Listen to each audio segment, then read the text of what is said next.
Hi students, अभी science की जो एग्जाम्स आ रही है वो एग्जाम के लिए कुछ क्वेश्चंस है, मतलब कितने चैप्टर्स में से क्या क्या क्वेश्चंस इंपॉर्टेंट है उसके बारे में बताने जा रहा हूँ।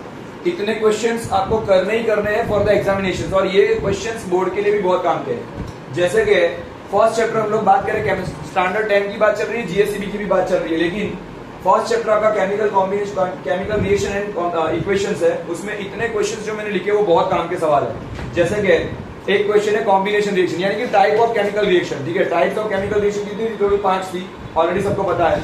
वही के वही क्वेश्चंस है। तो कॉम्बिनेशन रिएक्शन फर्स्ट चैप्टर में से पहला सवाल है कॉम्बिनेशन रिएक्शन, उसका सब टाइप है एक्सोथर्मिक रिएक्शन। ठीक है, दूसरा क्वेश्चन है डीकंपोजिशन रिएक्शन, उसके 3 सब टाइप है, थर्मल रिएक्शन यानी कि एंडोथर्मिक भी बोल सकते हैं, इलेक्ट्रोलाइटिक रिएक्शंस और फोटोलाइटिक रिएक्शन। ठीक है, थर्मल में CaCO3 वाला इक्वेशन करना है, कैल्शियम कार्बोनेट वाला इक्वेशन करना है। इलेक्ट्रोलाइटिक में अगर देखने जाए तो H2O वाला है कि मतलब हाइड्रोजन में, मतलब H2O को इलेक्ट्रोलाइसिस करेंगे तो H2 और O2 कैसे रिलीज होंगे। और फोटोलाइटिक में क्या करना है? सिल्वर क्लोराइड वाला। सिल्वर क्लोराइड वाला जो एग्जांपल है, सनलाइट की प्रेजेंस में सिल्वर क्लोराइड का व्हाइट कलर जो होता है ग्रे में कन्वर्ट होता है, फोटोलाइटिक है। फिर से बोल रहा हूँ, ये जितने भी सवाल है वो सारे के सारे सवाल बोर्ड की एग्जाम के लिए एज वेल एज आपकी स्कूल की भी एग्जाम के लिए बहुत काम के हैं। तो इतने सवाल करने सबसे पहले, उसके बाद जब आपको टाइम मिले तो एक्स्ट्रा सवाल करना। ठीक है, तो पहला क्वेश्चन मैंने बताया चैप्टर नंबर 1 में से कॉम्बिनेशन रिएक्शन, उसका सब टाइप एक्सोथर्मिक भी करना है। दूसरा है डीकंपोजिशन रिएक्शन, उसके सब टाइप्स लर्न करने हैं। देन नंबर 3 है डिस्प्लेसमेंट रिएक्शन। ठीक है, इसमें एक्सोथर्मिक का अलग सा क्वेश्चन है डिफाइन के साथ, इक्वेशन के साथ, वो लर्न करना है। देन डिस्प्लेसमेंट रिएक्शन का क्वेश्चन है, देन डबल डिस्प्लेसमेंट रिएक्शन का क्वेश्चन है, देन ऑक्सीडेशन एंड रिडक्शन का क्वेश्चन है। ठीक है, ऑक्सीडेशन और रिडक्शन, ये पांचों 5 टाइप हो गई, combination, decomposition, displacement, double displacement और ऑक्सीडेशन रिडक्शन। देन आएगी रेडॉक्स रिएक्शन। कौन सी आएगी? रेडॉक्स रिएक्शन, जो ये दोनों का कॉम्बिनेशन है, ऑक्सीडेशन और रिडक्शन का।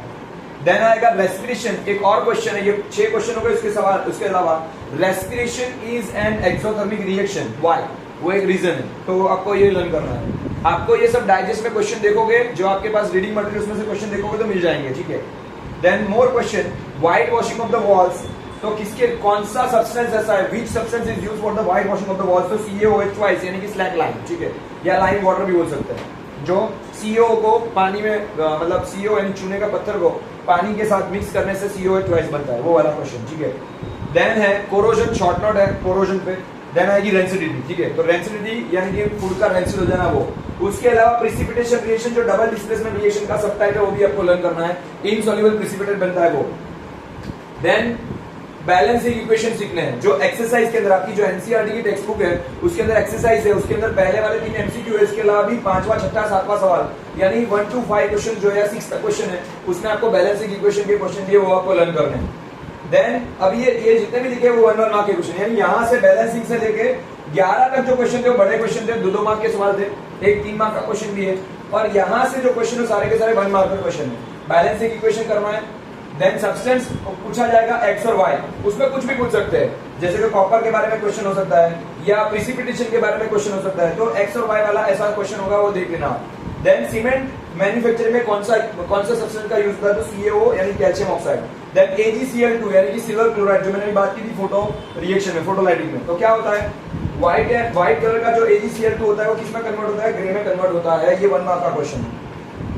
देन लेड नाइट्रेट को जब वो फ्यूम जलाते हैं तो नाइट्रोजन डाइऑक्साइड निकलता है, जो क्या होता है, ब्राउन कलर की फ्यूम से जलता है, ये भी 1 मार्क का क्वेश्चन है। Then black and white photography में कौन सा सब्सटेंस यूज होता है, तो AgBr यानी कि सिल्वर ब्रोमाइड यूज होता है। कितने 1 मार्क के क्वेश्चन है ये भी देख लेना, और इतने 2-2 मार्क के और 3 मार्क के सवाल, 2-2 मार्क के क्वेश्चन है, तो ये भी देख लेना। ये था चैप्टर नंबर 1। अब हम लोग जा रहे हैं चैप्टर नंबर 2 के सवाल पे। कम से कम यहाँ पे 12 क्वेश्चन मैंने लिखे हैं, और ये 1 मार्क के 5 सवाल है, यानी 6 सवाल है, समझो 11 क्वेश्चन मेन, और उसमें 1 मार्क के और सवाल। तो इतने क्वेश्चन पहले सबसे पहले लर्न करना, उसके बाद अगर एक्स्ट्रा टाइम मिल रहा है तो आप एक्स्ट्रा करना, पर इतने के अंदर से 90% आपका सब कुछ कवर हो जाएगा। ठीक है, अब हम लोग जा रहे हैं चैप्टर नंबर 2 पे। ठीक है, तो अब चैप्टर नंबर 2 के सवाल मैं अभी आपको बताने जा रहा हूं। Okay students, now chapter number 2 के सवाल जो मेन काम के हैं एग्जाम के लिए। Chapter number 2, acid and base and salt and water. ठीक है, ये अभी मैं केमिस्ट्री बताने जा रहा हूँ। चैप्टर नंबर 1 मैंने बता दिया केमिस्ट्री का, चैप्टर नंबर 2 है एसिड बेस वाला। उसमें इतने क्वेश्चंस आपको खास लर्न करने, पहले मैंने शॉर्ट नोट्स बोली, यानी मेन जो बड़े क्वेश्चंस है आपको शॉर्ट नोट के लिए उसको लर्न करना है कैसे भी करके। ठीक है, तो इतने क्वेश्चन आपको कंपलसरी लर्न करने हैं शॉर्ट नोट के लिए। ठीक है, तो ये शॉर्ट नोट के लिए लर्न करो इतने क्वेश्चंस को। तो पहला क्वेश्चन है पीएच स्केल पे, फर्स्ट क्वेश्चन है पीएच स्केल, और दूसरा उसके अंदर ये पीएच स्केल के ऊपर शॉर्ट नोट लर्न करनी है जो आपका डाइजेस्ट में क्वेश्चन नंबर दिए। मैं क्वेश्चन नंबर अगर आपको चाहे तो मैं लिख के देता हूँ, ऐसा हो ये 35 नंबर का क्वेश्चन है, ये 49 नंबर का क्वेश्चन है। इन शॉर्ट 35 से लेके 57 तक ये सारे के सारे अलग क्वेश्चन से देख लेना, ठीक है। तो पीएच स्केल ये पहला शॉर्ट नोट। दूसरी और उसमें दूसरा एक पॉइंट है इंपॉर्टेंस ऑफ पीएच। इसमें टोटल 5 पॉइंट्स है। इंपॉर्टेंस ऑफ पीएच में 5 पॉइंट्स है, वो 5 पॉइंट भी लर्न करने अलग से। जैसे टूथ डीके का पॉइंट है, देन हमारे बॉडी का पीएच क्या होता है, ठीक है। देन अगर टूथब्रश मतलब टूथ डीके वाला पॉइंट है। देन आएगा सॉइल में कितना पीएच होना चाहिए, एसिड रेन क्या होता है, इसके सबके हनी भी अगर स्टंग करती है, मतलब कोई वास्प स्टंग करती है, या मतलब वो हमको बाइट करते तो क्या होता है, तो उसमें कौन सा एसिड आता है, उसमें क्या कर सकते हैं वैसा। तो ये importance of pH in our daily life. Then दूसरा क्वेश्चन है, यानी फर्स्ट क्वेश्चन था शॉर्ट नोट में पीएच स्केल, दूसरी शॉर्ट नोट है NaOH पे, सोडियम हाइड्रोक्साइड। देखना सोडियम हाइड्रोक्साइड पे शॉर्ट नोट लिखनी है, जिसको बोलते हैं NaOH या बोल सकते हैं क्लोर अल्कली मेथड। ये शॉर्ट नोट है, इसमें आपको सब में कंपलसरी इक्वेशन लिखने हैं, ये सभी के सभी शॉर्ट नोट जितनी भी है उसमें कंपलसरी इक्वेशन लिखने हैं, ध्यान देना। देन तीसरा सवाल है NaHCO3 यानी कि बेकिंग सोडा। बेकिंग सोडा पे शॉर्ट नोट लिखनी है, how to prepare the baking soda, how to prepare the NaOH, also इसका इक्वेशन क्या होता है सबको लिखना है, उसके यूजेस भी लिखने हैं। तो पहले क्या करना है, कैसे प्रिपरेशन होता है इसका ये, देन आपको इसका प्रिपरेशन, इसका यूजेस और इसके इक्वेशन, ये तीनों दिन कंपलसरी लिखनी है शॉर्ट नोट के अंदर। देन आएगा Na2CO3 into 10H2 मतलब वॉशिंग सोडा, ठीक है, जिसको कॉस्टिक सोडा भी बोलते हैं। देन और एक आएगा ब्लीचिंग पाउडर CaOCl2, इसका ये इसका मतलब केमिकल नेम है सबके। CaOCl2 का मतलब है कैल्शियम ऑक्सीक्लोराइड, तो केमिकल नेम भी पूछ सकते हैं। देन शॉर्ट नोट में आ गया ब्लीचिंग पाउडर आ गया, बेकिंग सोडा आ गया, देन वॉशिंग सोडा आ गया, सोडियम हाइड्रोक्साइड आ गया, पीएच स्केल आ गया। देन आएगा POP। POP मतलब प्लास्टर ऑफ पेरिस, उसका फॉर्मूला ये है CaSO4 into half H2O, और उसका केमिकल नेम अगर पूछा जाए तो कैल्शियम सल्फेट हेमीहाइड्रेट। क्या नाम इसका, केमिकल नेम है कैल्शियम सल्फेट हेमीहाइड्रेट। ये कैल्शियम का मतलब POP का शॉर्ट मतलब केमिकल नेम भी है। देन 7 नंबर का क्वेश्चन है एक्टिविटी नंबर 2.3 जो आपकी टेक्स्ट बुक में दी है, जो आप अगर वो देखेंगे तो डायग्राम वाली एक्टिविटी है, जिसमें अगर मेटल के मतलब एसिड के अंदर अगर मेटल को मिक्स करते हैं तो एसिड का रिएक्शन होता है मेटल के साथ, और क्या बनता है अपना सॉल्ट निकलता है, और क्या बनता है उसमें से H2 गैस रिलीज होती है, जो उसमें लोग कैंडल आगे लाके जलाते तो पॉपअप साउंड से क्रिएट होता है। ये हम लोग जो दीपावली पे या दिवाली पे जो क्रैकर्स जलाते हैं, तो क्रैकर्स में छोटी छोटी फुलझड़ियां आती है, ठीक है ना, वो तारा मंडल जिसको बोलते हैं, अगर वो जलाते तो जैसे उसमें आवाज आए तड़ तड़, या छोटे बच्चों के लिए हम लोग पॉपअप लाते हैं, अगर वो फोड़ते तो जैसा आवाज आएगा वैसा ही आवाज से ये साउंड क्रिएट करता है, ठीक है, जब मोमबत्ती जलाते हैं तो ये वाली एक्टिविटी भी आपको लर्न करनी है। इन शॉर्ट ये बड़े सवाल है, 3 मार्क प्लस वाले क्वेश्चन है, ये सारे के सारे सवाल में से कोई भी 1-2 सवाल आ सकते हैं, ठीक है। तो कंपलसरी ये लर्न करने, उसके बाद टाइम मिले तो एक्स्ट्रा करना, पर पहले इतना तो करना ही करना है, इतने क्वेश्चन देख लेना खास। देन 2 मार्क के question, neutralization reaction. Neutralization reaction का मतलब होता है acid plus base give salt plus water. Then number 8 है general properties of acid and base, मतलब एसिड और बेस की जनरल प्रॉपर्टी क्या है, एसिड स्वाद में कैसे होते हैं, ऐसा ऐसा। देन इंडिकेटर्स के बारे में, कितने टाइप के इंडिकेटर्स हैं, कौन से इंडिकेटर से क्या रेट चेंज होता है, टर्मरिक इंडिकेटर है, लिटमस पेपर इंडिकेटर है, फिनोल्फ्थालीन इंडिकेटर है, मिथाइल ऑरेंज है, वेनिला है, क्लोव ऑयल है, एटसेट्रा बहुत सारे इंडिकेटर, तो इसके बारे में भी इन्फॉर्मेशन लेते हैं। देन बेसिक ऑक्साइड क्या होते हैं, मेटल ऑक्साइड जो होते हैं वो बेसिक ऑक्साइड होते हैं, यानी मेटल ऑक्साइड अगर पानी के साथ जुड़ते हैं तो बेस बनाते हैं, उसको बोलते हैं, या ज्यादातर मेटल ऑक्साइड बेसिक ऑक्साइड होते हैं। देन आएगा नॉन मेटल ऑक्साइड जो एसिडिक ऑक्साइड होते हैं, जो एसिड बनाते हैं पानी के साथ जुड़ के, ठीक है। देन क्वेश्चन आएगा डाइल्यूशन रिएक्शन, अगर एसिड को कोरोसिव एसिड है, उसको अगर पानी के साथ मतलब कोरोसिव एसिड होता है तो क्या होता है, अगर ये कोरोसिव एसिड है तो ये एसिड में अगर पानी डालेंगे तो वो क्या हो जाएगा, जल जाएंगे हम लोग, हमारा बॉडी स्किन जल सकती है, इसलिए इसको डाइल्यूट करना पड़ता है। इसके लिए क्या करना पड़ेगा, ज्यादा पानी लेके एसिड को मिक्स करना पड़ेगा, ये डाइल्यूशन रिएक्शन है। देन आएगा मेटल, यही वाला क्वेश्चन लेकिन ये शॉर्ट में क्वेश्चन है, ये बड़ा वाला क्वेश्चन है, उसमें डायग्राम ड्रॉ करनी है। ये छोटा वाला क्वेश्चन है, अगर पूछा जाए कि मेटल का एसिड के साथ रिएक्शन होता है तो क्या बनता है, तो मेटल सॉल्ट बनता है और हाइड्रोजन गैस लिबरेट होता है। इसके साथ में और 2-3 सवाल है, जैसे कि इसमें एक एक्सेप्शनल केस है, ये एक्सेप्शनल केस मैं यहाँ पे लिखता हूँ कि अगर दिख रहा है, देखो तो उसको नहीं दिख रहा है, नहीं दिख रहा है तो इसको रफ कर लो, पर एक काम कर दो, इसको यहाँ से रफ कर दो, ठीक है, इंडिकेटर वाला इतना रफ कर दो।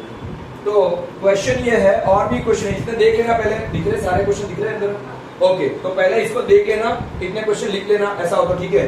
इतने क्वेश्चन लिखने के बाद मैं कुछ एक्स्ट्रा क्वेश्चन और लिखवा रहा हूँ, ठीक है, तो यहाँ से मैं कुछ एक्स्ट्रा क्वेश्चन लिख रहा हूँ, ओके फाइन चलेगा, डोंट वरी। तो यहाँ पे से मैं कुछ क्वेश्चन और लिख रहा हूँ, जैसे कि इसमें मेटल प्लस एसिड करते हैं, उसमें एक्सेप्शनल केस है, चलो इसको भी मैं हटा देता हूँ। तो यहाँ पे आएगा 14 नंबर का क्वेश्चन है, कि अगर ऐसा HNO3 मतलब नाइट्रिक एसिड, तो नाइट्रिक एसिड के साथ जनरली मेटल अगर रिएक्शन करते तो वो H2 गैस लिबरेट नहीं करते, तो ये एक्सेप्शनल केस है HNO3 का, नाइट्रिक एसिड का। तो इसके साथ में कौन से मेटल आएंगे, तो Mn और Mg, यानी मैंगनीज और मैग्नीशियम इसके साथ जुड़ते हैं, वो वाला भी क्वेश्चन है, वो कर लेना।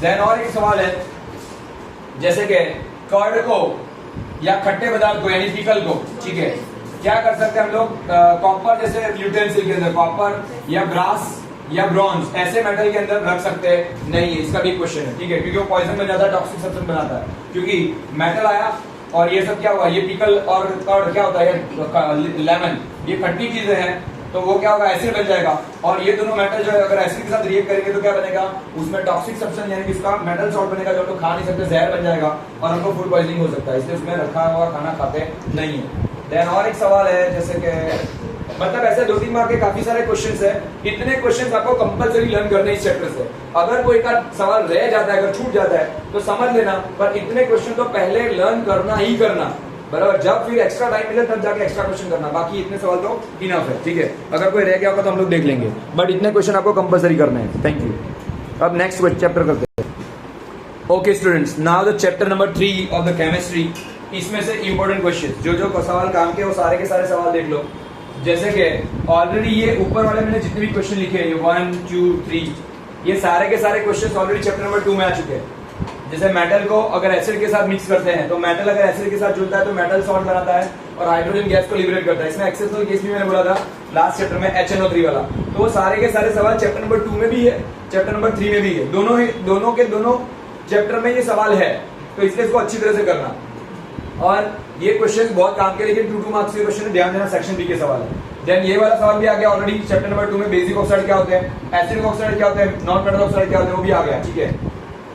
इस चैप्टर में मेटल के ऊपर चैप्टर है, इसलिए एक क्वेश्चन एक्स्ट्रा है, एम्फोटेरिक ऑक्साइड क्या होते हैं। एम्फोटेरिक ऑक्साइड का मतलब होता है कि ऐसे 2 एक्सेप्शनल केस है। देखो पहले मैंने बोला था इसमें एक एक्सेप्शनल केस जो मैंने चैप्टर नंबर 2 में लिखा है, मार्कर दो, तो ऑलरेडी मैंने बोला था कि यहाँ पे और एक क्वेश्चन है, जैसे मैं यहाँ पे नीचे लिख रहा हूँ, एक्सेप्शनल केस वाला, HNO3 वाला, नाइट्रिक एसिड वाला, कि नाइट्रिक एसिड के साथ ऐसे कौन से 2 मेटल है जो जुड़ के कौन सा गैस लिबरेट करते हैं, हाइड्रोजन गैस। तो मैंगनीज और मैग्नीशियम, ये 1 मार्क का क्वेश्चन भी है और 2 मार्क का क्वेश्चन भी है, ये ऑलरेडी लर्न कर लेना, ठीक है।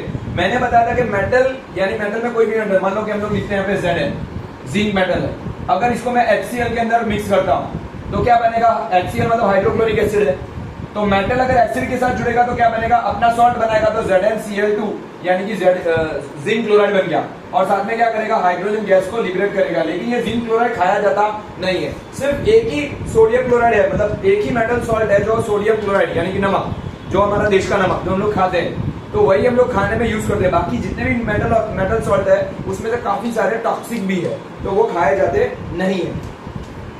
पर नॉर्मल क्वेश्चन है कि भाई मेटल का आपके लेवल तक की बात चल रही है, मैं 11-12 की बात नहीं कर रहा हूँ, अभी 10th का लेवल चल रहा है, तो आपको इतना ही पढ़ना है कि भाई मेटल अगर एसिड के साथ जुड़ता है तो क्या बनाएगा, मेटल सॉल्ट बनाएगा और हाइड्रोजन गैस को लिबरेट करेगा, ये जनरल बात है।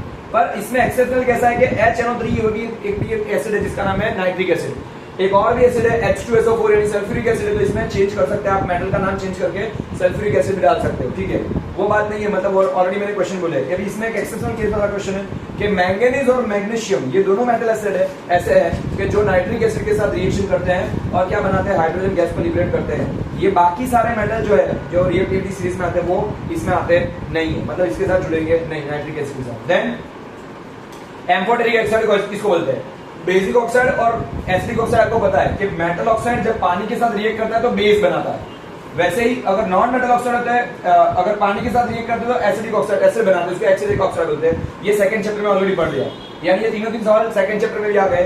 पर एम्फोटेरिक नवा क्वेश्चन है। एम्फोटेरिक का मतलब है कि अगर ये 2 है, एल्यूमिनियम और जिंक, ये दोनों के अगर ऑक्साइड है वो एम्फोटेरिक ऑक्साइड है, तो क्या करते हैं ये दोनों के दोनों ऑक्साइड अगर मैं देखो सेकंड चैप्टर वापस करता हूँ, सेकंड चैप्टर में था न्यूट्रलाइजेशन रिएक्शन के एसिड और बेस जब जुड़ता है तो क्या बनाता है, सॉल्ट एंड वाटर बनाता है। तो वैसे ही एम्फोटेरिक ऑक्साइड क्या करते हैं, जब एम्फोटेरिक ऑक्साइड ऐसे ऑक्साइड है, ये सिर्फ 2 ही ऑक्साइड है जिसको हम लोग एम्फोटेरिक बोलते हैं। ZnO ये 1 मार्क का क्वेश्चन भी ध्यान देना। तो ये दोनों ऑक्साइड ऐसे कि एसिड और बेस दोनों के साथ रिएक्शन करते हैं, उसको बोलते हैं एम्फोटेरिक ऑक्साइड। क्या बोलते हैं? जो एसिड और बेस दोनों के साथ रिएक्शन करके सॉल्ट एंड वाटर बनाएंगे। क्या बनाएंगे? सॉल्ट एंड वाटर बनाएंगे, उसको बोलते हैं एम्फोटेरिक ऑक्साइड। उसमें से ये दो है, समझ में आया? तो ये भी क्वेश्चन हो गया। Then general property of metal हमको पता ही है। मेटल की जनरल प्रॉपर्टी कौन कौन सी है? कि मेटल सॉलिड होते हैं, जनरली हार्ड होते हैं, लिक्विड फॉर्म में। एक ही एक्सेप्शनल केस जो है मर्क्यूरी।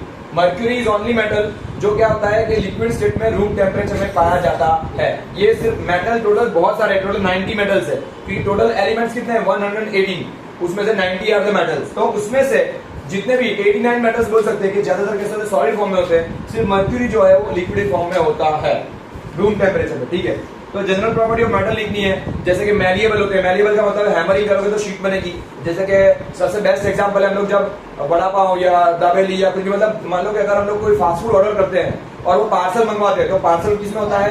एल्यूमिनियम फॉइल पेपर में होता है। तो aluminium foil is the best example of the malleability, मतलब वो शीट बनती है, ठीक है। फिर है, अगर हम लोग जैसे दीपावली की सीजन आई तो उसमें काजू कतरी मंगवाते हैं या बनवाते हैं, तो काजू कतरी के ऊपर सिल्वर फॉइल होता है। तो वो सिल्वर फॉइल वो इतना छोटा सा पतला सा फॉइल है कि वो फॉइल पेपर जो है वो क्या है? वो मैलिएबिलिटी का गुण है।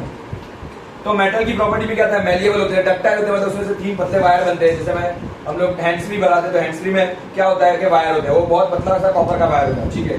तो मैलिएबल, डक्टाइल, लस्ट्रस का मतलब होता है शाइन करते हैं। अगर कोई भी नई बॉटल लेते हैं, नया कार लेते हैं, मतलब कोई भी मेटल की चीज नहीं लोगे तो शाइन नहीं करेगी। देन सोनरस होता है, आवाज क्रिएट करेगा। अगर मान लो कि घर पे जब वो लॉकडाउन था तो मोदी जी ने बोला था कि वो थाली बजाओ, ठीक है ना। तो थाली और चम्मच से अगर थाली बजाते स्टील की तो बहुत आवाज करती है ना। या हम लोग जब मंदिर में जाते हैं, आरती चलती होती है, तो वहाँ पे बेल बजता है, तो भी क्या होता है? बहुत, या हमारे स्कूलों में बेल बजते हैं ड्रिंक के लिए, तो भी क्या होता है? मेटल के होते हैं, तो वो सोनरस साउंड करते हैं, ठीक है ना। तो ये सब इसकी प्रॉपर्टी है, जनरल प्रॉपर्टी आपको ये याद करनी है। देन नॉन मेटल्स, तो नॉन मेटल की भी प्रॉपर्टी है। जितनी मेटल की प्रॉपर्टी उसकी सारी सारी ऑपोजिट प्रॉपर्टी किसकी होती है? नॉन मेटल की होती है। ये सारे क्वेश्चन ध्यान देना मैं जो बोल रहा हूँ। Then exceptional case in the metal and non metal. Exceptional बोला है, एक्सेप्शनल मतलब ये दोनों एक्सेप्शनल है। मर्क्यूरी मेटल है जो लिक्विड में होता है, और सारे मेटल सॉलिड में होते हैं। लेकिन 2 मेटल और भी है, गैलियम और सीजियम। गैलियम और सीजियम वो ऐसे मेटल है कि जो रूम टेम्परेचर थोड़ा हाई जाएगा, 40 डिग्री प्लस जाएगा, तो वो अपने आप सॉलिड में से लिक्विड में कन्वर्ट हो जाएगा, ठीक है। तो ये एक्सेप्शनल केस हुआ। और भी एक्सेप्शनल केस बात करूं, जनरली मेटल केस होते हैं हार्ड होते हैं, जिसको हम लोग मतलब हाथ से काट सकते नहीं है, सॉरी चाकू से काट सकते नहीं है, इतने हार्ड होते हैं। जैसे लोखंड है, आयरन है, एल्यूमिनियम है, ठीक है, तो उसको हम लोग मतलब चाकू से काट सकते नहीं है। फिर भी 2 मेटल ऐसे हैं जो बिल्कुल सॉफ्ट होते हैं, होता है पोटेशियम, सोडियम और लिथियम ऑल्सो।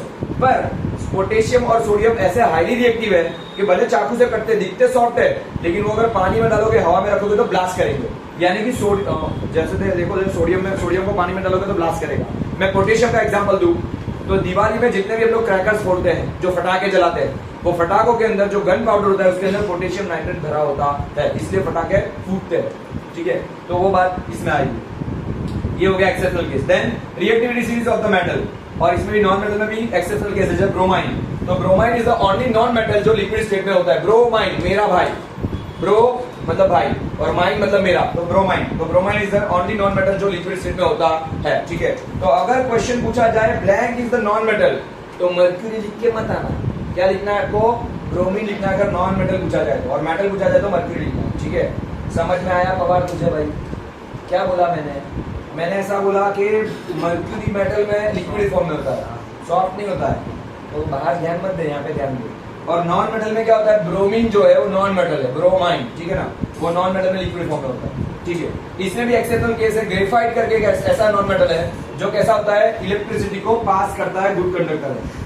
बाकी सारे मेटल गुड कंडक्टर होते हैं, नॉन मेटल गुड कंडक्टर नहीं होते, हीट के भी नहीं होते। तो ये प्रॉपर्टी लर्न कर लेना, ठीक है। इसमें और भी एक है, शाइन कौन सा करता है नॉन मेटल? तो होता है आयोडीन। आयोडीन शाइन करता है। 1 मार्क के क्वेश्चन बोल रहा हूँ। एक मैंने बोला आयोडीन, ठीक है, आयोडीन, तो ये शाइन करता है, लस्ट्रस होता है। और मैंने बोला, और कौन सा बोला अभी मैंने, क्या बोला? ग्रेफाइट। तो ग्रेफाइट कैसा होता है? इलेक्ट्रिसिटी को पास कर सकता है, नॉन मेटल है, मतलब ये 1 मार्क के क्वेश्चन एक्सेप्शनल, ठीक है। Then reactivity series of the metal, वो मैं अभी समझा रहा हूँ कौन सी रिएक्टिविटी सीरीज होती है। टोटल हमारे पास एक मैंने पूरा सीरीज बनाया है, वो आप अच्छी तरह से आपको ठीक लगे तो लर्न कर लेना। देन एक्वा रिजिया क्या होता है? एक्वा रिजिया मतलब रॉयल वाटर। तो रॉयल वाटर पीने वाला नहीं होता है, ध्यान देना। एक्वा रिजिया का मतलब होता है जब HCl यानी हाइड्रोक्लोरिक एसिड और HNO3 यानी नाइट्रिक एसिड, ये दोनों के दोनों एसिड कोरोसिव फॉर्म में हो, मतलब 100% एसिड हो, डेंजरस फॉर्म में हो, ठीक है, कोरोसिव हो, और इसका सॉल्यूशन अगर लिया जाए और अगर 3:1 का रेशियो रखा जाए इसका, मतलब मान लो कि एक इतना बॉटल लेते हैं 1 लीटर का, तो 1/3 भाग पानी, मतलब 1/3 भाग जो पानी होता है इसको हटा के 1/3 भाग हमको HCl भरना है, बराबर 3 गुना, सॉरी 1/3 नहीं माइनस 3 गुना हमको HCl भरना है। और सिर्फ वन पार्ट, मतलब एक पार्ट, मान लो कि 4 पार्ट करते तो 25 हो जाते, बराबर 4 पार्ट करते 100 का, तो 75% हमको HCl लेना है और क्या करना है 25% हमको क्या लेना है, ये HNO3 लेना है, ठीक है 25%। तो ये रेशियो जब बनता है 3:1 का, तो ये दोनों रेशियो से दोनों एसिड जुड़ते हैं, उसको बोलते हैं एक्वा रीजियन, उसको बोलते हैं एक्वा रीजियन। जब HCl और HNO3 3:1 के रेशियो में जुड़ते हैं और दोनों कोरोसिव होते हैं, मतलब हाईली कोरोसिव है, तो ये एक्वा रीजियन बनेगा, जिसको रॉयल वाटर बोलते हैं, लेकिन वो पी सकते नहीं है। इसके अंदर अगर गोल्ड को भी डालोगे तो गोल्ड भी पूरा पिघल जाता है, इतना डेंजरस होता है, समझ में आया, is like that. Okay, then reactivity series में बता रहा हूं अभी थोड़ी देर बाद। NaCl कंपाउंड, ये भी मैं क्वेश्चन समझाने वाला हूं। तो NaCl कंपाउंड में एक्सचेंज ऑफ आयंस, मतलब ये वाला क्वेश्चन है, बहुत काम का है, ये वेरी इंपॉर्टेंट क्वेश्चन है, ये सभी इंपॉर्टेंट क्वेश्चन, ठीक है। तो NaCl में, मतलब NaCl का कंपाउंड कैसे बनता है, Na और Cl, Na का नंबर क्या होता है, सोडियम का नंबर होता है 11, क्लोरीन का नंबर क्या होता है 17, ठीक है। तो इसमें क्या होता है 281 इलेक्ट्रॉनिक कन्फिगरेशन होती है, जिसमें इसके पास एक इलेक्ट्रॉन एक्स्ट्रा होता है, इसकी कन्फिगरेशन होती है 70 नंबर, तो 287 होता है, जिसमें 7 में एक इलेक्ट्रॉन को कम पड़ता है, तो क्या करेगा ये अपना इलेक्ट्रॉन इसको देगा, बराबर। तो इस तरीके से कैसे कंपाउंड बनता है, NaCl कैसे फॉर्मेशन होता है, उसका भी क्वेश्चन है। देन मैंने एक्सेप्शनल केस बोल दिया। देन एलॉय पे शॉर्ट नोट पूछी जा सकती है इस चैप्टर में से, एलॉय पे शॉर्ट नोट है। देन गैंग पे भी शॉर्ट नोट है, गैंग मतलब गुंडों की गैंग नहीं है, बराबर, ये मेटल में कुछ अशुद्धियां चिपकी होती है, उसको बोलते हैं गैंग। देन थर्मिक प्रोसेस है, ये भी एक शॉर्ट नोट है, आपको लर्न करनी है। देन इलेक्ट्रोलाइसिस प्रोसेस, यानी कि electrolytic refining of the copper, ये भी क्वेश्चन है, वो आपको लर्न करना है। अभी मैं आपको थोड़ा सा समझा देता हूं कि क्या क्या होता है रिएक्टिविटी सीरीज, और NaCl का क्वेश्चन भी थोड़ा मैं समझा देता हूं। ओके स्टूडेंट्स, जो मैंने बोला था रिएक्टिविटी सीरीज कैसे लिखते हैं, तो reactivity series of the metal, वो 13 मेटल की सीरीज है, 13 मेटल की रिएक्टिविटी सीरीज होती है, एक्चुअली 90 मेटल है, लेकिन हमको अगर रिएक्टिविटी सीरीज पूछा जाए तो कौन सा हाईली रिएक्टिव है, कौन सा कम रिएक्टिव है, लेस रिएक्टिव, उसके हिसाब से 13 मेटल्स की आपको रिएक्टिविटी सीरीज लिखनी है। जैसे मैंने एक राइम बनाई है, ऑलरेडी सबको पता भी होगा, ऑलरेडी ये राइम मैंने खुद ने नहीं बनाई, मतलब हमने भी कहीं से ली है, एक्चुअली ऐसी 3-4 राइम्स है, ठीक है, जिसमें ऐसा लिखा है केदारनाथ का माली, सुनना, केदारनाथ का माली आलू जरा फीके पकाता है, क्यों? हाँ, फिर से बोल रहा हूं, केदारनाथ का माली आलू जरा फीके पकाता है, क्यों? और लिखना है हाँ मतलब यस, वो सही बात है। फिर से बोल रहा हूं, केदारनाथ का माली आलू जरा फीके पकाता है, ये आप राइम लर्न कर लोगे, अपने आप आपको 13 सीरीज याद हो जाएगी। कैसे? जैसे केदारनाथ में पहला लेटर क्या है, के, तो के का मतलब होता है पोटेशियम, के का मतलब क्या होता है, पोटेशियम, ठीक है। दूसरा है नाथ, नाथ में पहला लेटर, पहला वर्ड कौन सा है, Na का मतलब होता है सोडियम, तो ये दोनों के दोनों हाईली रिएक्टिव है। देन काको कर देना है Ca का मतलब होता है कैल्शियम, क्या होता है, कैल्शियम। देन माली में होता है Mg का मतलब होता है मैग्नीशियम, क्या होता है, मैग्नीशियम, ठीक है। तो ये सबसे ज्यादा रिएक्टिव है। देन आएगा आलू में Al है, तो Al का मतलब है एल्यूमिनियम, क्या होता है, एल्यूमिनियम, ठीक है। जरा में होता है Zn मतलब होता है जिंक। देन Fe का मतलब होता है Fe मतलब Fe का मतलब होता है आयरन। देन आएगा Pb, तो यहाँ पे आएगा Pb मतलब लेड या लीड बोल सकते हो। है का मतलब है H मतलब हाइड्रोजन, क्या होगा, हाइड्रोजन, ठीक है। Q का मतलब है Cu का मतलब होता है कॉपर। यहाँ से लेस रिएक्टिव शुरू हो जाते हैं, ये 4 सबसे हाईली रिएक्टिव है, और ये मॉडरेट में है, मॉडरेट मतलब मिडिल में है, उतना बहुत हाई भी नहीं बहुत कम भी नहीं। और Q का मतलब होता है Cu, H का मतलब होता है Hg का मतलब होता है मर्क्यूरी, क्या होता है, मर्क्यूरी।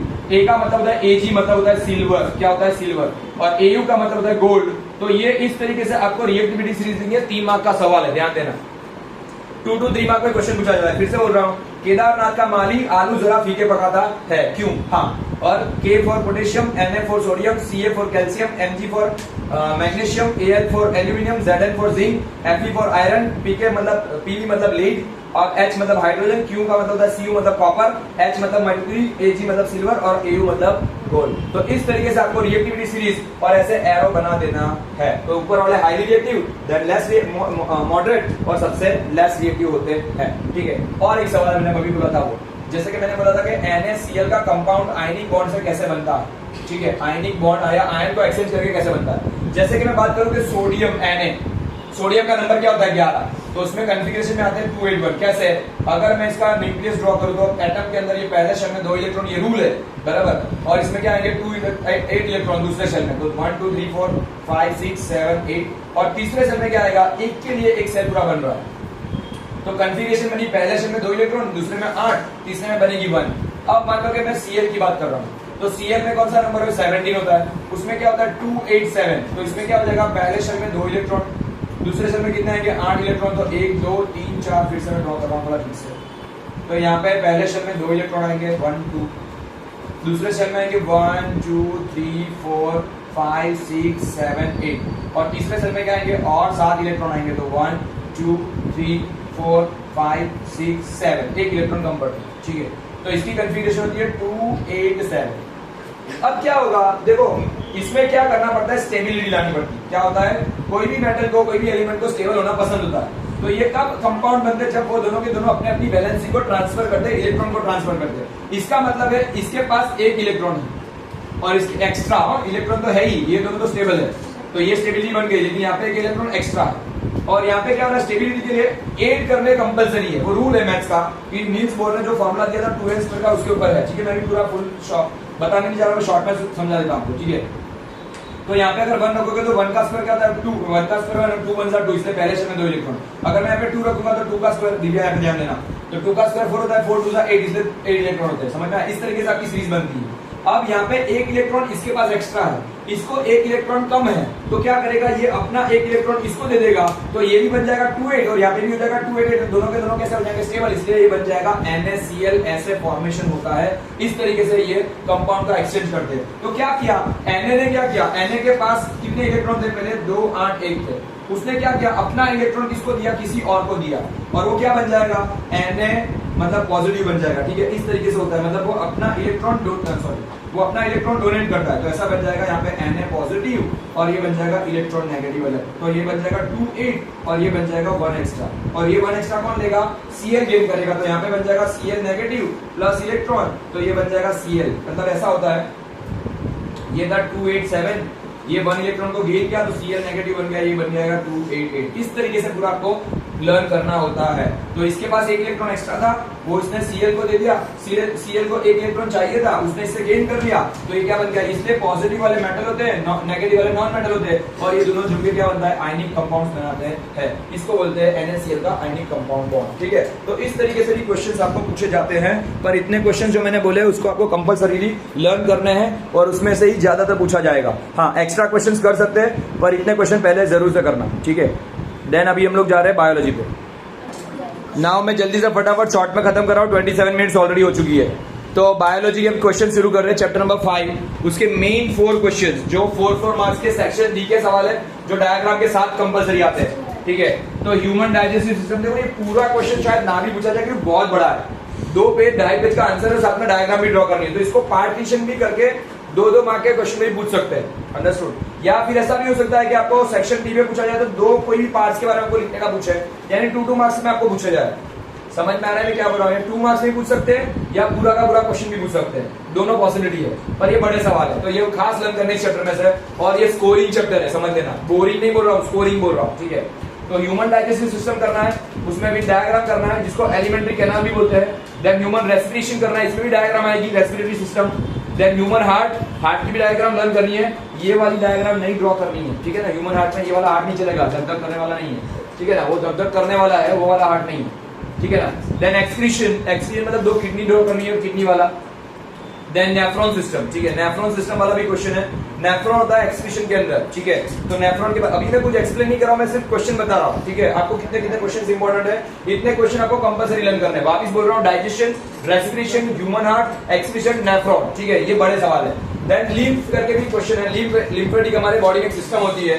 देन फोटोसिंथेसिस जो प्लांट करते हैं, ठीक है। देन आएगा स्टोमाटा, ठीक है, स्टोमाटा का short note, photosynthesis short note. Then nutrition in amoeba में न्यूट्रिशन या हेटेरोटॉमिक मोड ऑफ न्यूट्रिशन भी बोल सकते हैं। देन एरोबिक और anaerobic respiration, aerobic and anaerobic respiration जो रेस्पिरेशन के टाइप है, जिसमें आपको अल्कोहल कैसे बनता है उसके बारे में लिखना है, ठीक है ना। अल्कोहल का नाम है तो सब लोग खड़े हो गए ऐसे एकदम, हाँ एकदम जाग गए है ना, ठीक है। तो एरोबिक और anaerobic respiration. Then translocation in plants, क्या होता है translocation in plants, also transportation in plants, तो जाइलम फ्लोएम के थ्रू कैसा होता है वो। देन डबल सर्कुलेशन क्या होता है, हार्ट में कैसे ब्लड फ्लो होता है, और लंग्स के थ्रू कैसे होता है, पल्मोनरी का फंक्शन लिखना है इसके अंदर। क्या लिखना है, पल्मोनरी आर्टरी क्या काम करती है, पल्मोनरी वेन क्या काम करती है। तो हार्ट में से बॉडी पार्ट्स में, और बॉडी पार्ट्स में से हार्ट में, या हार्ट में से बॉडी पार्ट में, बॉडी पार्ट में से लंग्स में कैसे ऑक्सीजन और CO2 का ट्रांसपोर्टेशन होता है, उसके बारे में लिखना है, वो डबल सर्कुलेशन है, ठीक है। देन आर्टरी और वेन के बारे में क्या बोल सकते हैं, डिफरेंस पूछ सकते हैं। देन हार्ट के जो 4 चैम्बर होते हैं उसमें वेंट्रिकल और एट्रियम होते हैं, उसके बारे में भी वही एट्रियम और वेंट्रिकल, तो उसके बारे में भी आपको डिफरेंस पूछ सकते हैं, ठीक है। देन एरोबिक एनारोबिक के बारे में भी डिफरेंस पूछ सकते हैं। तो वैसे क्वेश्चंस है ये, मेन जितने भी क्वेश्चंस मुझे लगे वो आपको मैंने बता दिए हैं, ठीक है। इसके अलावा कोई क्वेश्चन रह गए हो तो आपको अपने तरीके से कर लेना है। टाइम कम है इसलिए मैं शॉर्ट में बना के फटाफट फिनिश कर रहा हूँ। क्वेश्चन देख लेना, आप लोग समझ जाना। तो इतने क्वेश्चन पहले इतने खास करना है, उसके बाद दूसरे क्वेश्चन एक्स्ट्रा करना। इसका मतलब ये नहीं है कि अगर मेरे से कोई क्वेश्चन रह गए तो आपको वो नहीं लर्न करने हैं, पहले इतने तो करो, उसके बाद अगर एक्स्ट्रा टाइम मिलेगा तो आपको एक्स्ट्रा करने हैं। Okay students, now question number chapter number 6 human brain control and coordination के बारे में। उसमें एक मेन सवाल है ह्यूमन ब्रेन के बारे में जो डायग्राम के साथ आता है। तो ह्यूमन ब्रेन और इट्स पार्ट्स, उसमें भी आपको पार्टीशन करके भी पूछ सकते हैं और पूरा का पूरा क्वेश्चन भी पूछ सकते हैं। तो ह्यूमन ब्रेन के पार्ट कौन कौन से, फोर ब्रेन है, मिड ब्रेन है, हाइंड ब्रेन है। तो उसके अंदर सेरिब्रम होता है, सेरिबेलम होता है, हाइपोथैलेमस होता है, पिट्यूटरी ग्लैंड होती है, पोन्स फेरोइड होती है, मेडुला ऑब्लोंगेटा होता है। तो ये आपको लर्न करना है, ठीक है। मतलब ये अच्छी तरह से लर्न करना है। Human brain is the main question of this chapter. Then आएगा रिसेप्टर। 5 टाइप के सेंस ऑर्गन होते हैं हमारे, eye, ear, nose, then skin पूरी और टंग, ठीक है ना। तो ये पांचों 5 ऑर्गन्स के अंदर रिसेप्टर होते हैं सभी में। तो कौन कौन से रिसेप्टर होते हैं, आई के अंदर कौन सा होता है भाई, फोटो रिसेप्टर। ईयर के अंदर कौन सा होता है, ऑडियो रिसेप्टर। नोज के अंदर क्या होता है, ऑलफैक्टरी रिसेप्टर, ठीक है। टंग के अंदर कौन सा होता है, गस्टेटरी रिसेप्टर। और स्किन के अंदर कौन सा होता है, थिग्मो रिसेप्टर, ठीक है। तो ये पांचों के पांचों रिसेप्टर का क्या वर्क है उसके बारे में क्वेश्चन पूछा जाता है। Then neuron, nerve cells. हमारे बॉडी में ऐसे न्यूरॉन होते हैं, ऐसे ही दिखते हैं ऐसे न्यूरॉन, ठीक है ना। तो न्यूरॉन क्या काम, जैसे न्यूरॉन है तो न्यूरॉन के पीछे किस तरीके से फंक्शन होता है, न्यूरॉन किस तरीके से मैसेज को कैच करते हैं, रिसीव करते हैं, और वो न्यूरॉन किस तरीके से आगे मैसेज ब्रेन तक पहुंचाते हैं, स्पाइनल कॉर्ड तक पहुंचाते हैं। सीएनएस क्या होता है, तो इसके बारे में आपको लर्न करना है, what is the CNS, central nervous system, ठीक है। तो न्यूरॉन के बारे में लिखना है। न्यूरॉन के बारे में शॉर्ट नोट पूछी जा सकती है। साइनेप्स के बारे में शॉर्ट नोट पूछी जाती है कि 2 न्यूरॉन के बीच में गैप होता है जिसको न्यूरोकेमिकल्स इसके अंदर होता है, जिसको बोलते हैं synapse. Then CNS, central nervous system के अंदर क्या होता है, ब्रेन होता है, स्पाइनल कॉर्ड होता है, उसके बारे में आपको लर्न करना है। देन रिफ्लेक्स आर्क और रिफ्लेक्स एक्शन में फर्क क्या है, ये भी एक शॉर्ट नोट पूछी जाती है। Then tropism in plant, plant के अंदर कौन कौन से ट्रॉपिज्म होते हैं, 5 टाइप के ट्रॉपिज्म होते हैं, ठीक है। फोटोट्रॉपिज्म, जियोट्रॉपिज्म, हाइड्रोट्रॉपिज्म, केमोट्रॉपिज्म और कौन सा होगा लास्ट में, थिग्मोट्रॉपिज्म। तो ये ट्रॉपिज्म के बारे में लर्न करना है, जिसमें पॉजिटिव और नेगेटिव बारे में लिखना है कि शूट्स पॉजिटिव ग्रो करते हैं, रूट्स नेगेटिव ग्रो करते हैं, या ग्रेविटी के लेवल में करके तो रूट्स पॉजिटिव हो जाएंगे और शूट नेगेटिव हो जाएंगे, वैसा।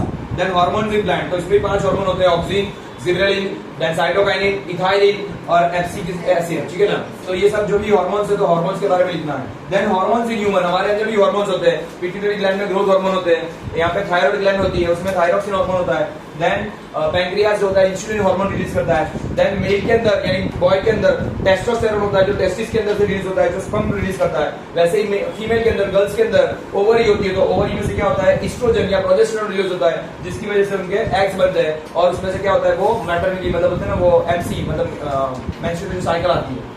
तो ये क्वेश्चंस आपको इतने लर्न करने हैं इस चैप्टर में से खास। ये एक बार देख लेना कौन कौन से क्वेश्चन है। ब्रेन है, रिसेप्टर है, न्यूरॉन है, साइनेप्स है, रिफ्लेक्स आर्क है, रिफ्लेक्सेशन है, ट्रॉपिज्म है, हार्मोन्स है, और हार्मोन्स इन प्लांट और एनिमल दोनों में क्वेश्चन है, ठीक है। देन नेक्स्ट क्वेश्चन हम लोग फिजिक्स पे चलते हैं। हाँ, और एक रह गया, सॉरी, चैप्टर नंबर 13 रह गया है, इकोसिस्टम वाला, एनवायरमेंट वाला, लेकिन पहले मैं फिजिक्स बता देता हूँ।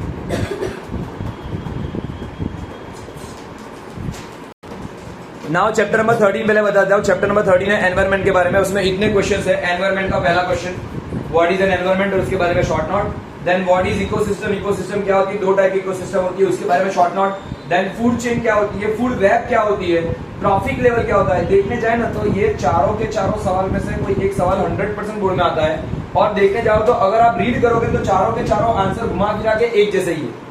तो अगर आप ठीक से इसको अच्छी तरह से लर्न करोगे तो ये शॉर्टकट टेक्निक बताता हूं मैं आपको कि ये चारों में अगर आप ठीक से बरोबर परफेक्टली लर्न करोगे ना तो चारों का आंसर एक ही आएगा, बराबर। तो आपको क्या करना है, जैसे ट्रॉफिक लेवल में ये वाला ट्रायंगल वाला डायग्राम ड्रॉ करना है, इसमें फूड वेब और फूड चेन में आपको चेन बनानी है। उसमें आपको ड्राइंग नहीं करना है, क्या लिखना है, खाली नाम लिख देना है, ठीक है, और चेन बनानी है, ठीक है। इकोसिस्टम क्या होती है तो उसके बारे में लिखना है। तो ये सभी के सभी सवालों का आंसर देखने जाओगे तो घुमा फिरा के एक ही है, तो ये पहले लर्न करना, और इसमें से एक क्वेश्चन आएंगे। तो व्हाट इज एनवायरमेंट, इकोसिस्टम क्या होती है, फूड चेन क्या होती है, फूड वेब क्या होता है, ट्रॉफिक लेवल क्या होता है, producers and then first primary consumer, then second primary consumer, tertiary consumer, etcetera etcetera. Then biological magnification क्या होता है, इसके बारे में अलग शॉर्ट नोट है। डीकंपोजर्स किसको बोलते हैं, देन ओजोन का लेयर और उसका डिप्लीशन, जो इसमें सीएफसी आता है, जो 1 मार्क का क्वेश्चन है क्लोरोफ्लोरोकार्बन का। देन बायोडिग्रेडेबल और नॉन बायोडिग्रेडेबल सब्सटेंस कौन से है, जैसे प्लास्टिक है, पॉल्यूशन क्रिएट करता है, एटसेट्रा एटसेट्रा, स्वच्छ भारत अभियान। तो ये सब क्वेश्चन एक्स्ट्रा भी है, ठीक है। तो ये क्वेश्चन इतने आपको इसमें से लर्न करने, इसके बाहर का कुछ नहीं करना है, पहले इतने तो करोगे तो भी बहुत हो जाएगा, ठीक है, क्योंकि आपके पास चैप्टर्स ज्यादा है और टाइम कम है। तो पहले काम करना है कि इतने क्वेश्चंस करोगे, उसके बाद जब टाइम मिले तो एक्स्ट्रा क्वेश्चन भी लर्न कर लेना। Now the physics finally, now student finally on the physics chapter number 9 lights. तो चैप्टर नंबर 9 जो है लाइट्स में, सबसे पहले लॉज ऑफ रिफ्लेक्शन, और लॉज ऑफ रिफ्लेक्शन ये आएगा मिरर में, ये आएगा लेंस में, ठीक है। तो लॉज ऑफ रिफ्लेक्शन और रिफ्रैक्शन दोनों लर्न करने हैं। Then new Cartesian sign rule, जो आपको कार्टेशियन करके मैथमेटिक्स हो गए, मैथमेटिशियन हो गए, इसमें से ग्राफ के ऊपर एक्स और वाई के एक्सिस के ऊपर कौन कौन से मतलब बोलते हैं ना क्वाड्रेंट होते हैं, उसके हिसाब से प्लस माइनस की साइन कौन सी आएगी, हाइट क्या होगा, डिस्टेंस क्या होगा, उसके बारे में पूरा साइन और इसमें लिखा है, ठीक है। तो उन्होंने लिखा था new Cartesian sign rule, sign convention rule. Then properties of the plane mirror, also the uses of the concave and convex mirror, ठीक है। कॉन्केव मिरर का क्या यूजेस है, कॉन्वेक्स मिरर के क्या क्या यूजेस है। रे diagram of the convex mirror और कॉन्केव मिरर, इसमें टोटल 6 रे डायग्राम है, कंपल्सरी लर्न करनी है आपको, बोर्ड में इसमें से आएगी। कॉन्वेक्स मिरर की 2 रे डायग्राम है, टोटल हो गई 8। वैसे ही सेम यहाँ पे भी रे डायग्राम है, कौन सी, कॉन्वेक्स लेंस की 6 और कॉन्केव लेंस की 2, टोटल 8 यहाँ पे, 8 और 8 टोटल 16 रे डायग्राम आपको प्रैक्टिस करनी पड़ेगी 100%, ठीक है। और ये 16 रे डायग्राम में से रे डायग्राम पूछी जाती है बोर्ड के अंदर, तो रे डायग्राम की प्रैक्टिस करनी है। ना पता चले तो मेरा खुद का यूट्यूब पे वीडियो भी है, देन और ये चैप्टर का एक्सप्लेनेशन भी है, ठीक है। तो uses of the concave and convex mirror, तो इसके यूजेस आ गए। मिरर फॉर्मूला क्या होता है, 1/f equal to 1/f equal to 1/u v plus 1/u, तो इसमें प्लस लगेगा। वैसे ही सेम लेंस फॉर्मूला में क्या लगेगा, माइनस लगता है। तो लेंस फॉर्मूला में आएगा क्या होगा, 1/f equal to 1/v minus 1/u, ये वाला हो गया लेंस फॉर्मूला। देन मैग्निफिकेशन क्या होता है, इसमें कौन सा मैग्निफिकेशन होता है, इसका explanation. Then example of the mirror, सारे के सारे मिरर के एग्जांपल और उसके सम्स क्या करने हैं आपको, शॉर्ट आउट करने, सम्स पूछे जाते हैं। वैसे ही सेम लेंस फॉर्मूला में से एग्जांपल ऑफ लेंसेज पूछा जाता है, ठीक है, इसके भी एग्जांपल करने हैं। देन रिफ्रैक्टिव इंडेक्स, क्वेश्चन है refractive index. Then power of lens, ठीक है, पावर ऑफ लेंस का भी फॉर्मूला है p इक्वल टू 1/f। और एक फॉर्मूला रह गया कि रेडियस का फॉर्मूला है 2f, या बोल सकते हैं कि f इक्वल टू r/2, तो इसके भी क्वेश्चंस पूछे जाते हैं। कितने क्वेश्चंस करने खास ध्यान से, फिर से बोल रहा हूँ, law of reflection, refraction, new sign convention rule, then property of plane mirror, uses of the concave and convex mirror, ray diagram में कॉन्केव मिरर, कॉन्वेक्स मिरर के रे डायग्राम इसके 6, इसके 2, मिरर फॉर्मूला ये वाला, then magnification, then example of the mirror and sums, then ray diagram of the convex lens, concave lens, then lens formula, इसके ऊपर based example, refractive index और power of lens, ठीक है। इतने क्वेश्चंस आपको compulsorily light में से learn करने होंगे। नाउ द नेक्स्ट चैप्टर और last chapter of the physics, मतलब अभी तक के लेवल के लिए इतना ही है, ठीक है। तो chapter number 10 again. Okay students, now the final chapter number 10 of the human I, physics का चैप्टर जो है, उसमें से क्वेश्चंस कितने आ सकते हैं एग्जाम में उसके बारे में। तो ह्यूमन आई एंड स्पार्क्स, सच में इसमें वो आवाज आएगी ना, वरना फिर प्रॉब्लम ना हो जाए पूरा वीडियो करने के बाद, उस टाइम पता ही ना भूल जाए। तो ह्यूमन आई एंड स्पार्क्स, वो डायग्राम के साथ क्वेश्चन पूछा जाता है। ह्यूमन आई के पार्ट्स कौन कौन से, कॉर्निया है, आइरिश है, प्यूपिल है, रेटिना है, एटसेट्रा एटसेट्रा, पिछला लेंस है, ठीक है। तो ये सब आपको लर्न करके लिखना है, उसके पार्ट्स के बारे में लिखना है विद डायग्राम। तो ये मेन शॉर्ट नोट है इस चैप्टर की। देन और 4 शॉर्ट नोट है।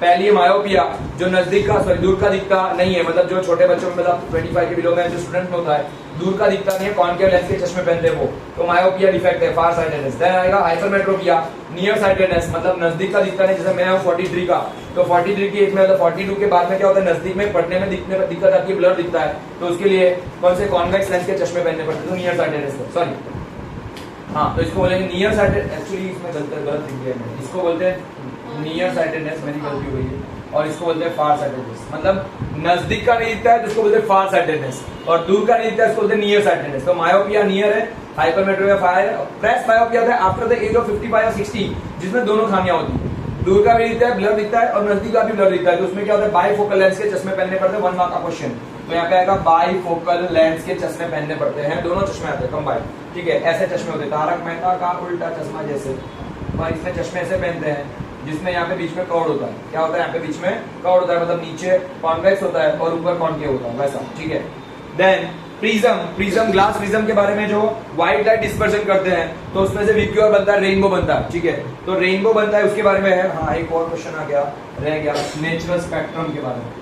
नेचुरल स्पेक्ट्रम यानी रेनबो, स्पेक्ट्रम यानी कि रेनबो, इसके बारे में लिखना है। रेन ड्रॉप के बारे में, तो रेन ड्रॉप अगर जब बारिश होती है धूप के अंदर तो क्या होता है, नेचुरल स्पेक्ट्रम बनता है, रेनबो बनता है। प्रिज्म में व्हाइट लाइट डिस्पर्शन करते हैं और उसमें से बनता है विक्योर यानी कि रेनबो बनता है। देन न्यूटन ने ऐसा सोचा कि अगर प्रिज्म के अंदर से अगर मान लो कि लाइट जाती है और कलर में कन्वर्ट होता है, 7 कलर बनते हैं, रेनबो बनता है, तो अगर क्या दूसरा प्रिज्म उल्टा रख दूं उसके सामने तो क्या वो वही का वही मतलब कलर में से वापस व्हाइट लाइट बन सकती है? तो यस, वो एक्सपेरिमेंट भी उन्होंने प्रूव किया था, तो Newton experiment with the double prism. Then twinkling star मतलब वो अपने को राइम मिली थी छोटी बच्चों वाली, ठीक है ना, कि ट्विंकल ट्विंकल लिटिल स्टार, वो वाली नहीं है। ट्विंकलिंग स्टार का मतलब है कि why the star are twinkling, वो हमको क्यों ट्विंकल ट्विंकल मतलब ऐसे चमकते हुए क्यों दिखते हैं, तो उसका एक रीजन है बिकॉज ऑफ एटमॉस्फेरिक रिफ्रैक्शन। हाँ, एक क्वेश्चन और आएगा, atmospheric refraction, atmospheric refraction, because of atmospheric refraction, ये शॉर्ट नोट है, इतनी सारी शॉर्ट नोट ही है। और एटमॉस्फेरिक रिफ्रैक्शन की वजह से क्या होता है कि हमको प्लैनेट से होते हैं, सॉरी स्टार जो होते हैं ट्विंकल, जो प्लैनेट पास में हमसे, इसलिए वो डू नॉट ट्विंकल होते हैं। दैट टिंगल इफेक्ट क्या होती है उसके बारे में, जो बोलते हैं ना कि टिंगल इफेक्ट, जैसे सन जो होता है, सन अगर मतलब बादल के अंदर छिप जाता है तो कैसे इसको शैडोज दिखते हैं, मतलब उसके जो रेस के लाइंस दिखते हैं, that is known as the Tyndall effect, ठीक है। देन आएगा सनराइज, अगर एडवांस होता है तो एडवांस सनराइज क्यों होता है और डिले सनसेट क्यों दिखता है, इसके बारे में भी क्वेश्चन है, वो आप देख लेना।